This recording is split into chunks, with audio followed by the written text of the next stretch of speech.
to Healthy in a Wild World, where we talk about healthy practices that are realistic, that align with your life, and help you live a long-term, healthy, well, happy lifestyle.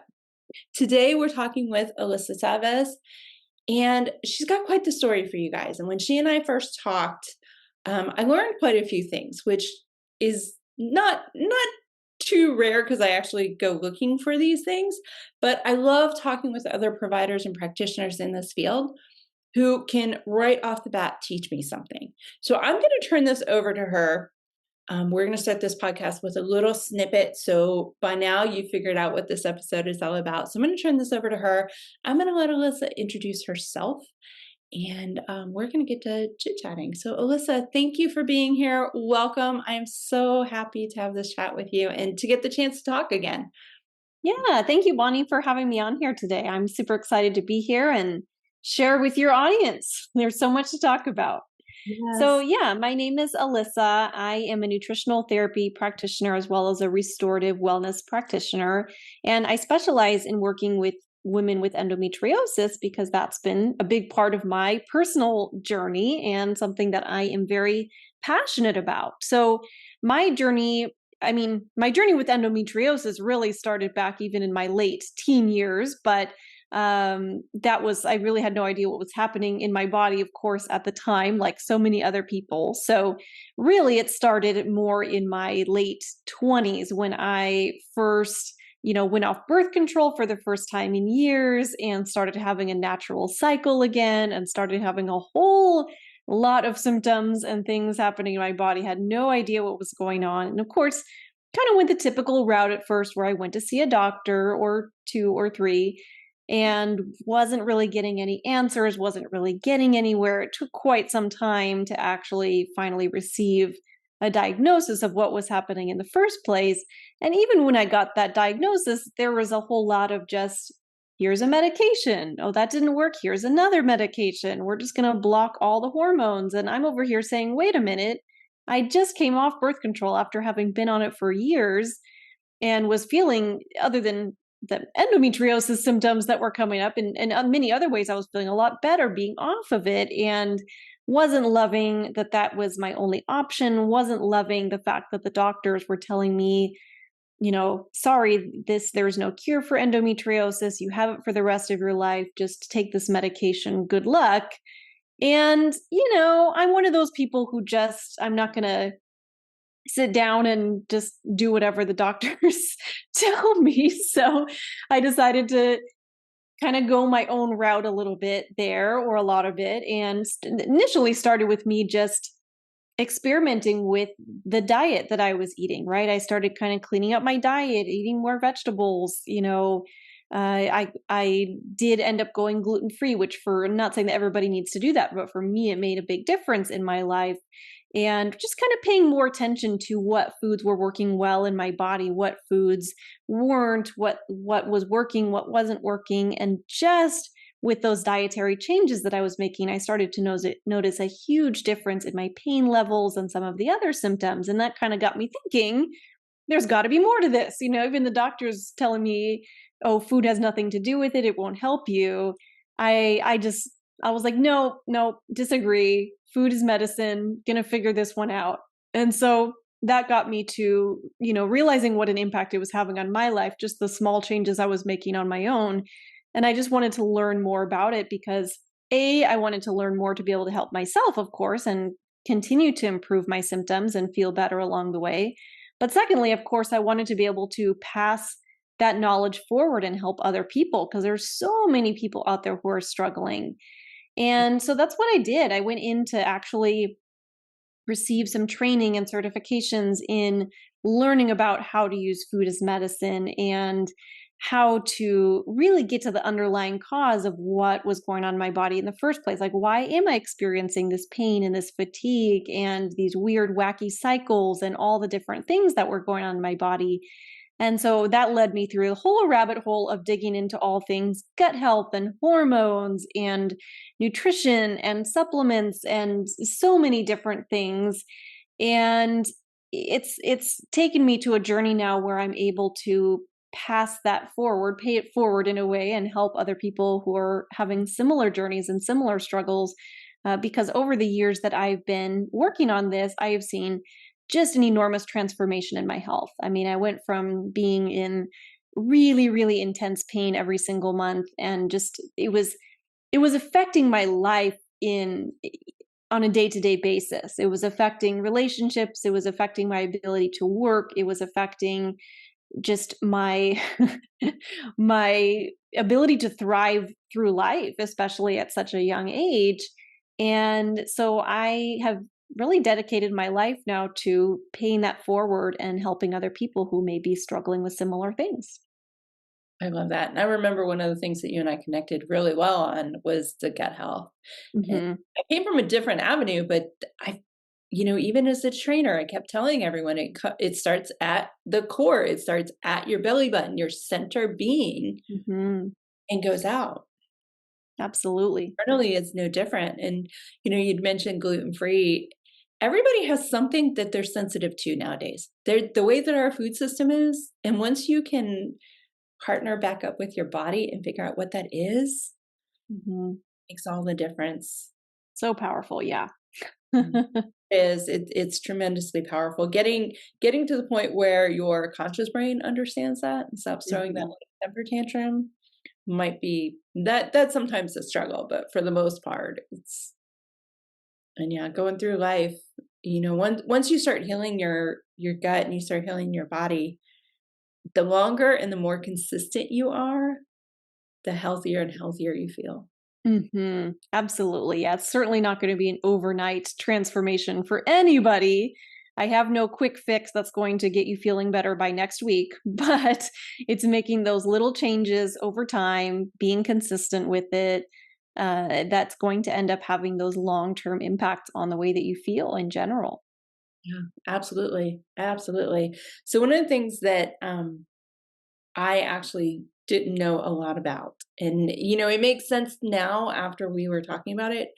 Um, but it's not necessarily something I really thought about was that connection between your gut health and endometriosis. Hmm. Can you explain a little bit about that?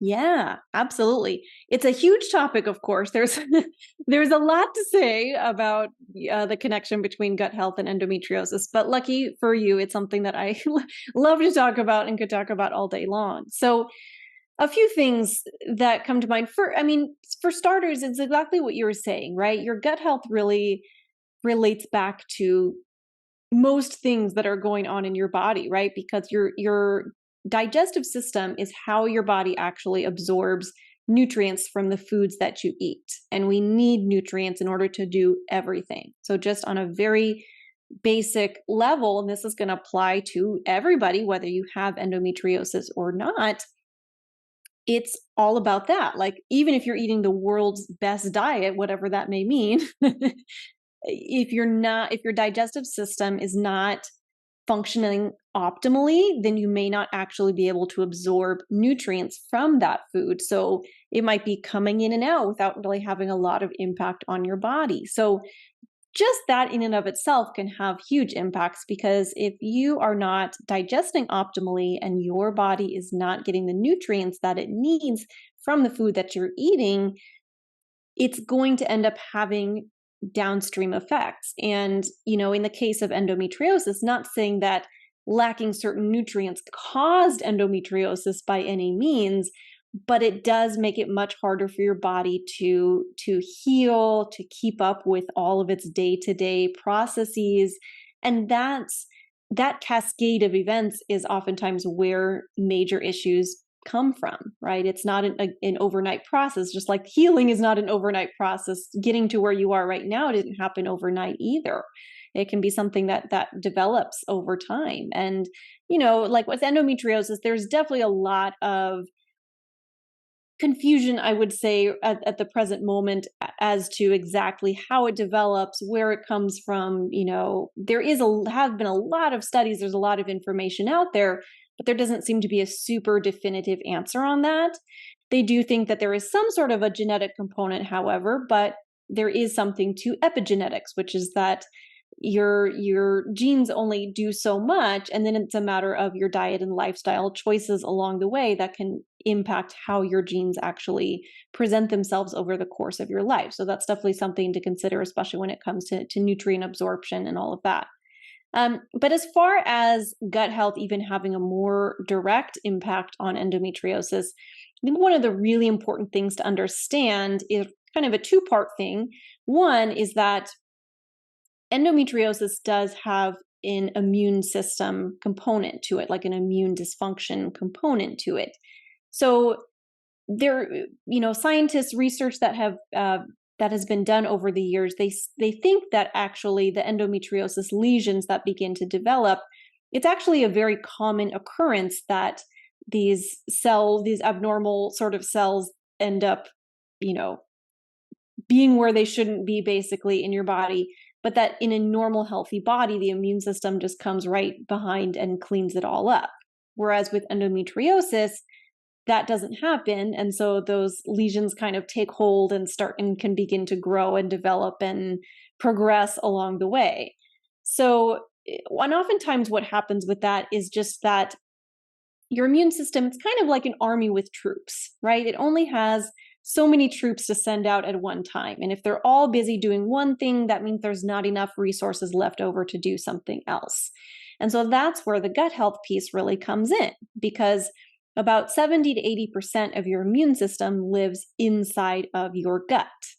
And so if there's a lot of stuff going on in your gut and your immune system is being chronically activated and being put to work in that area, then no, there aren't going to be a lot of resources left over to help to do things like sweep away tissue that shouldn't be in certain places in your body, which happens a lot with when endometriosis is developing. So then we have to take a look at, okay, but why is your that immune system in your gut firing all the time? Like, what is going on in there? What is causing that to happen? And that can come from a lot of different things, right? That can come from food sensitivities that are happening in your body. If you're chronically eating foods that your body, that your immune system is reacting to, then you're constantly putting it on alarm. And that can come both from just, many of us have some sort of food intolerance or another. Like I mentioned, gluten, dairy is another thing that's an issue for me. That's another one that's very common. And I was eating both of those things previously. So probably my immune system was freaking out because I was eating it all the time. Mm-hmm. And it can also even develop just because the integrity of your gut lining has been compromised a little bit. This is what we call leaky gut syndrome, right? Where and this comes back to the digestive health thing, right? So if your food's not being broken down properly, you end up having these large food particles making their way through your intestines and can damage the lining of your intestines. And then when that happens, now those large food particles passing through can end up going through that gut lining and meet up with your bloodstream where your immune system lives. And your immune system recognizes that as foreign and it will start to flag it. And now every time you eat that food, your immune system is firing, and that can happen multiple times with many different foods. And next thing you know, your body is sensitive to everything and you feel like you can't eat any foods. And that's causing that immune system to fire up. It can also come from things like just imbalances in your microbiome in general. So maybe there's an overgrowth of bacteria or even yeast or parasites or all kinds of different things can be going on in your gut. And when those things are out of balance, let's just use the bacteria as an example. There's a whole bunch of what we call the bad gut bugs, the bacteria that are not beneficial for your body, because we all have bacteria in our gut. In fact, we want it to be there because the beneficial flora in our gut actually does have a lot of benefits. It helps to break down foods that we can't digest on our own. It creates a lot of byproducts that are very healthy for us and beneficial for us and help our health along the way. So there's a lot of benefits that come from that bacteria, but then there are other types of bacteria that are very opportunistic and can actually cause damage to your body, can be harmful to you. And those can also activate that immune system when your immune system is chronically trying to fight, millions, billions of these bacteria living in your gut that shouldn't be there. it gets overwhelmed. And now your immune system is not able to address things that it should be addressing in your body, like the development of those endometriosis lesions. So it's one of those things. It's really a big cascade that happens. We're looking at what's happening from the very beginning, right? And how each little thing in your body affects the next. And so when we're looking at trying to get to a place of supporting your body, getting to a place of healing, we're wanting to kind of backtrack and look at, okay, what's stressing out your immune system? What's happening in there? Why are all these things going on? What imbalances might be happening in your gut, because it's very common to have things like that dysbiosis happening in your gut. And when we can get to the bottom of that and help bring things back into balance, that can have huge impacts on how you feel and your overall health, right? And it's very common too for people with endometriosis to have digestive symptoms directly, right? You might be experiencing bloating, constipation, diarrhea, right? There's even a whole symptom called endo belly, which refers to that crazy bloating that people experience. And to me, when I see things like that, when I see all of these digestive symptoms popping up, that's the first thing that comes to my mind. Is your digestive system itself functioning optimally? And also, how is the balance in your microbiome going on? Because that alone can make an enormous difference in the way that you feel, your overall health, right? Not saying that will, quote unquote, cure your endometriosis if you heal your gut. It's not quite as simple as that, but it's definitely a wonderful place to start, and it can bring a lot of relief to a lot of those symptoms that we experience, the pain and fatigue. Because when it comes to that too, like we hear a lot about inflammation, for example, and this is going to get back to your gut health as well. What inflammation is it's your immune system at work. Think about it's a little easier to picture, I think, with an external type injury. So let's say you get some sort of a cut on your finger. You pick up a piece of paper, you get a paper cut on your finger. The first thing that you feel is pain, right? That's maybe relatively minor in that instance of a paper cut, although those can quite hurt sometimes too. Minor in the grand scheme of things. But that pain is a sign of that inflammation at work, right? You might see some redness and puffiness and all of that stuff around that site because your immune system is flooding in and helping to fight that off. Or similarly, if you catch a cold, right? Oftentimes the first symptom that you experience if you catch a bug of some sort is you're just feeling tired. You get that fatigue happening because your immune system is firing up to help to battle that off. And what happens with endometriosis is just that's happening all day, every day. And that's where a lot of that chronic fatigue, chronic pain, just chronic inflammation comes up. It's just that there's just a lot happening inside of your body that we may not even be aware of. Yeah. And trying to navigate that when your gut's already compromised. Mm-hmm. It's such a challenge. And in some cases, like what you were talking about, it's a lot of people don't realize that the reason so many of us focus on gut health first is because when your immune system is supported and it gets what it needs, it can do its job more effectively. And by more effectively, what that ultimately means is less inflammation and less pain. Mm-hmm. Not that it's not there, but your body isn't boosting the response. Yeah. Instead, it's feeling reality, which may not be or feel as horrible as it does. Mm-hmm. One of the things, and I don't know if you've run into this, but one of the things that people find very shocking when I talk to them is that many food sensitivities are just your body being overwhelmed. Yep.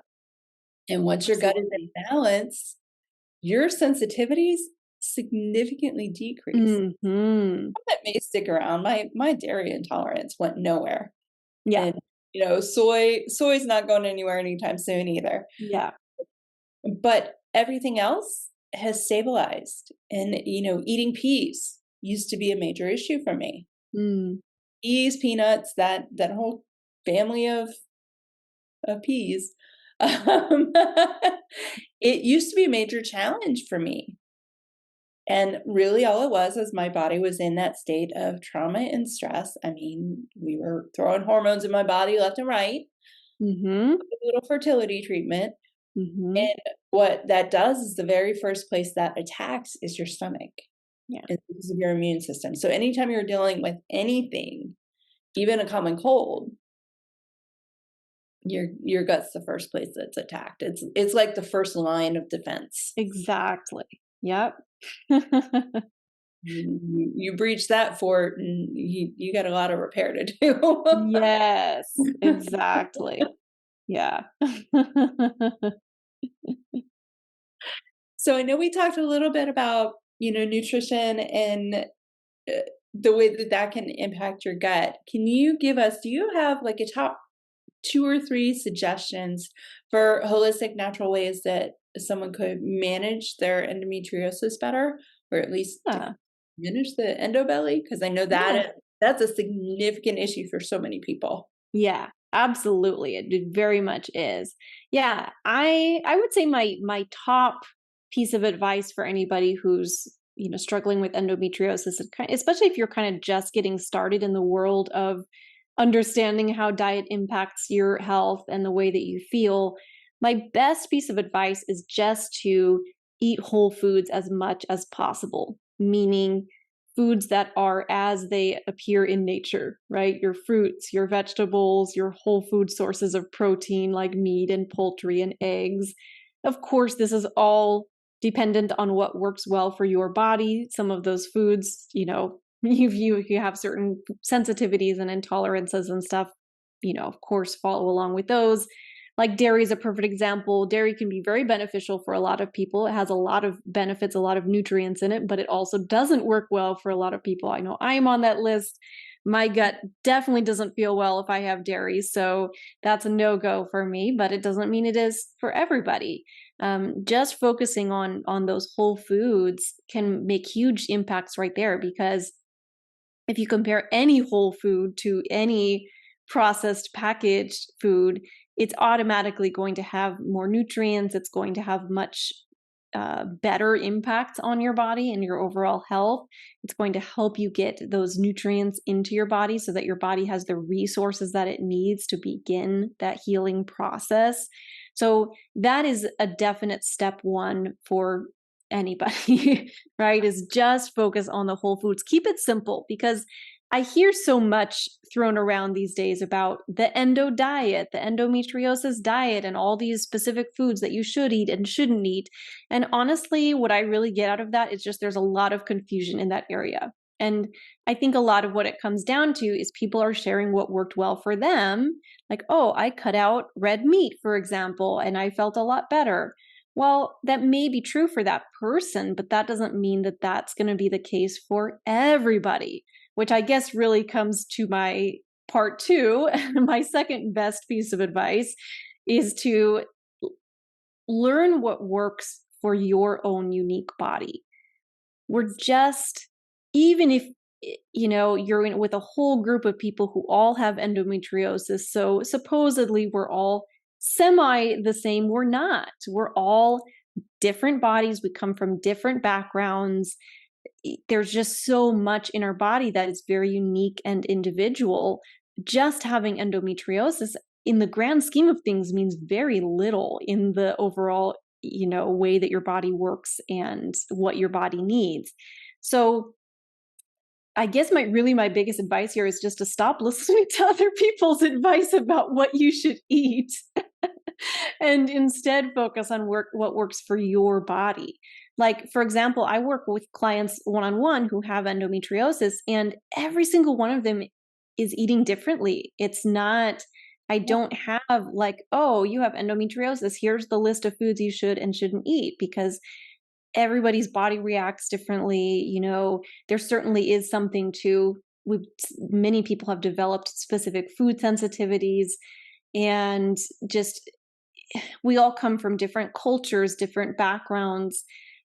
we've all lived different lives. We all have different biology. Like there's so many factors at play.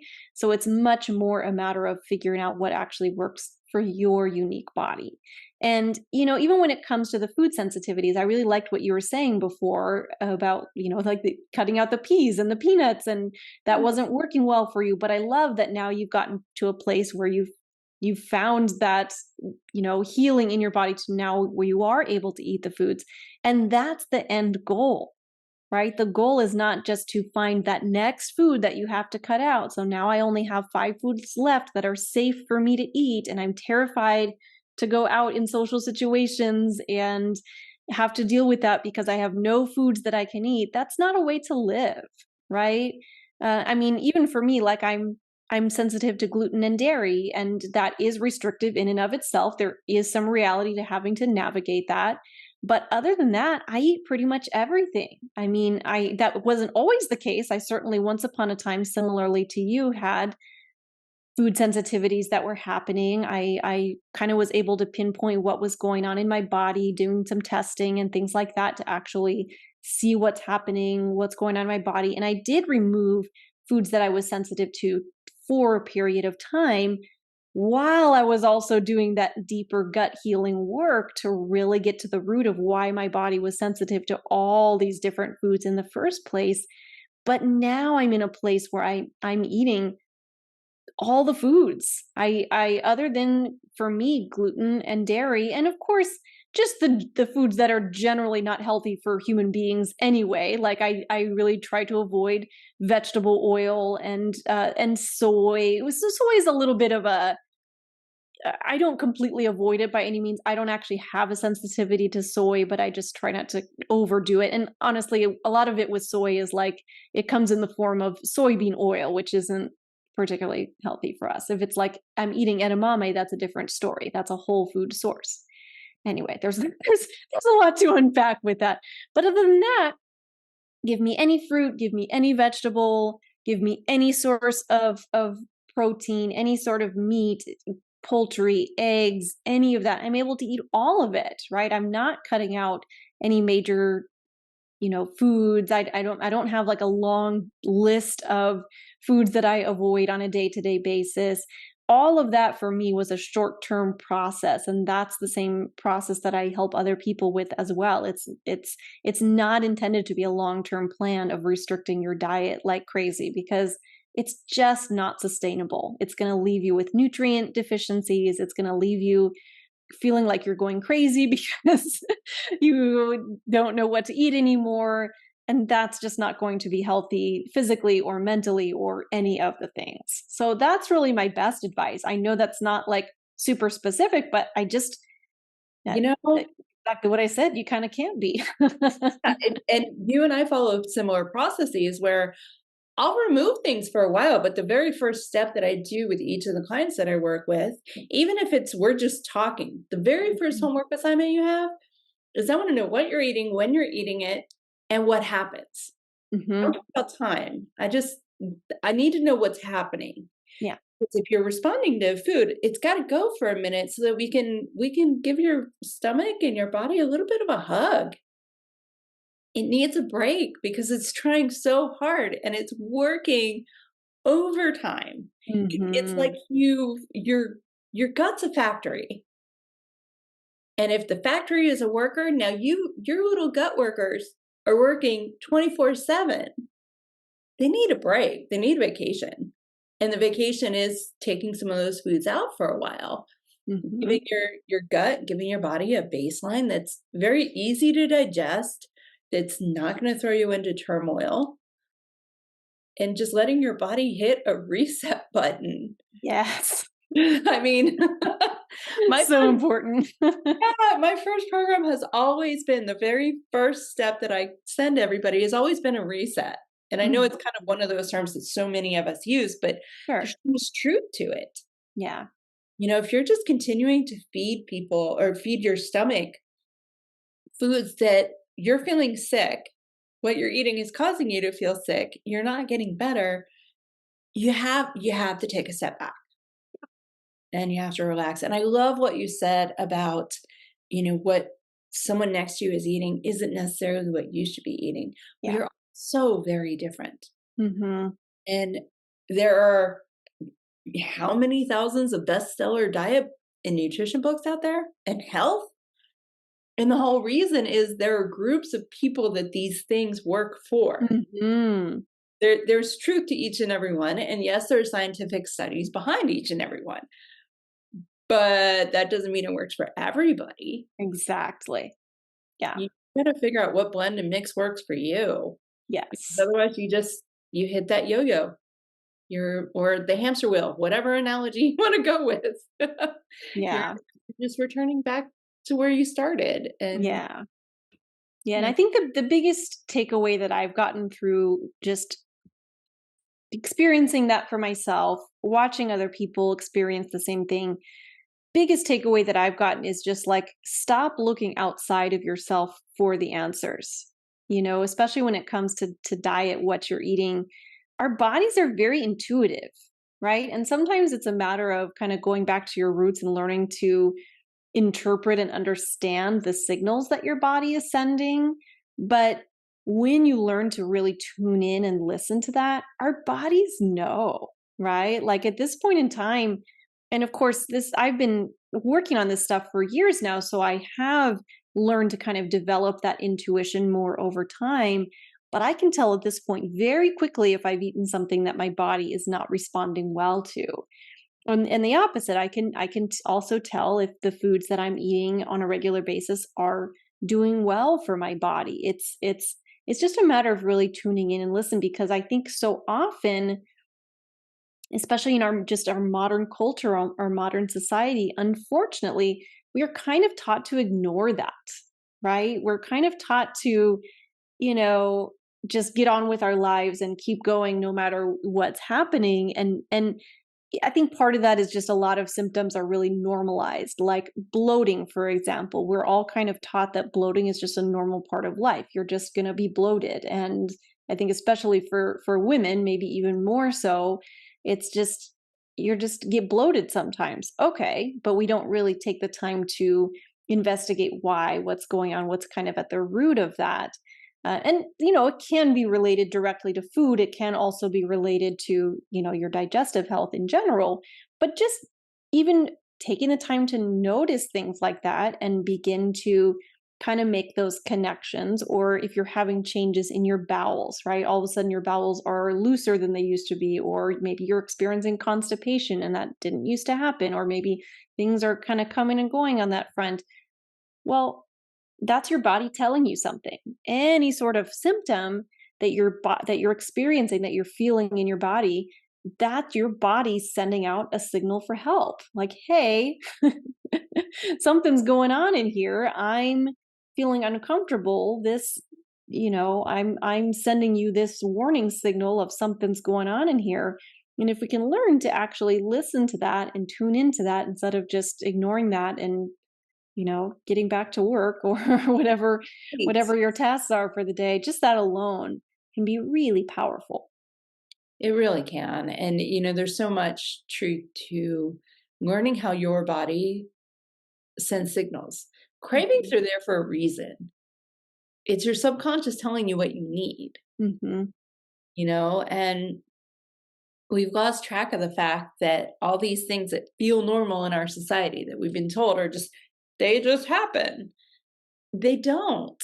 Mhm. These are things that we've come to expect as normal because they happen so prevalently, but they're not normal. And once you learn how your body actually sends signals to you, it can make all the difference in the world. Yeah, exactly. I 100% agree on that. Absolutely. Well, is there anything that you have coming up? Now, I know this episode, we're not recording during March, but March is Endometriosis Awareness Month. Mhm. Is there anything for this month or, just in general that you could send people away with, some little nuggets or things that might be happening?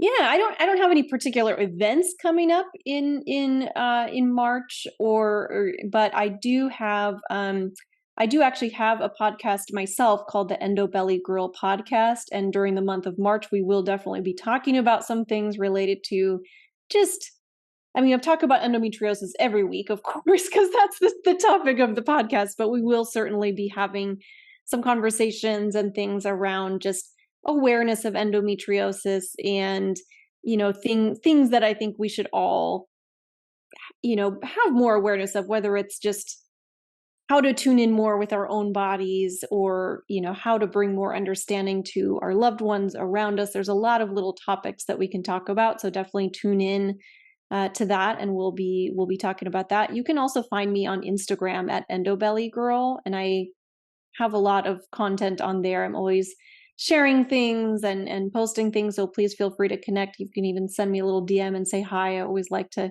actually talk to human beings, right? So, Yes, it is it's always so nice. nice in That's this my favorite. digital world. Just Yeah. just to see, just to say hi or get a hi. Mhm. Exactly. Yeah, and then you can always find me on my website as well, which is www.endobellygirl.com.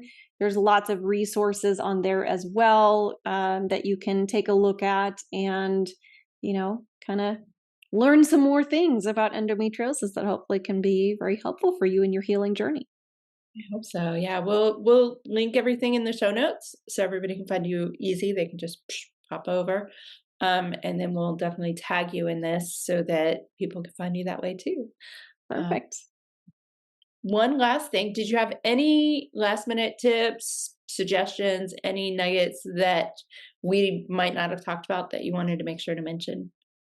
I mean, I think we covered a whole lot today, so We did. I don't We I don't did. wanna, like, completely overwhelm anybody, but, yeah, honestly, I think if there's one takeaway that you have from today, let it be about just that, like, listening to your own intuition, understanding that we are all different, we are all individuals, and your journey is just gonna be unique to you, and that's okay, right? I think just that alone takes a lot of that mental pressure off of, the things that we're quote unquote supposed to be doing. I hear stuff like that all the time. Oh, I'm supposed to be doing this. I'm supposed to be eating this.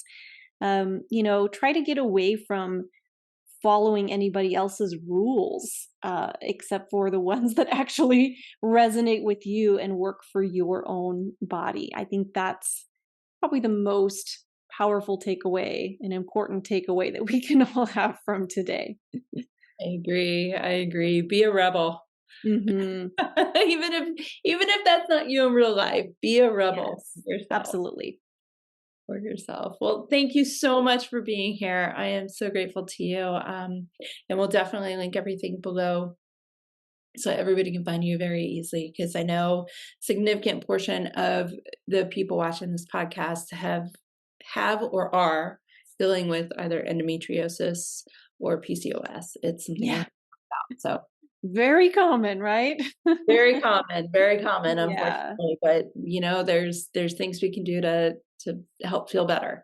yeah, absolutely. There we go. All right. Well, thank you so much. Thank you for watching. And if you like this episode, you want to see more, you have tips, feedback, comments, leave them below. Even the ugly stuff, people. We don't grow unless we know.